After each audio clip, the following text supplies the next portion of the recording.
కైపెక్కించే పోకళ్ళు కాటేస్తే కాదంటానా ఇప్పుడైనా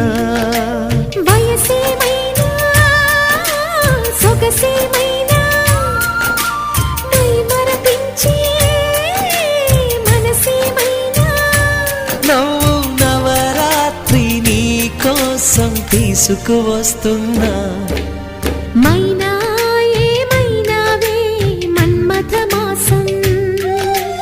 అయినా ఎంతైనా ఇది మెత్తని మోసం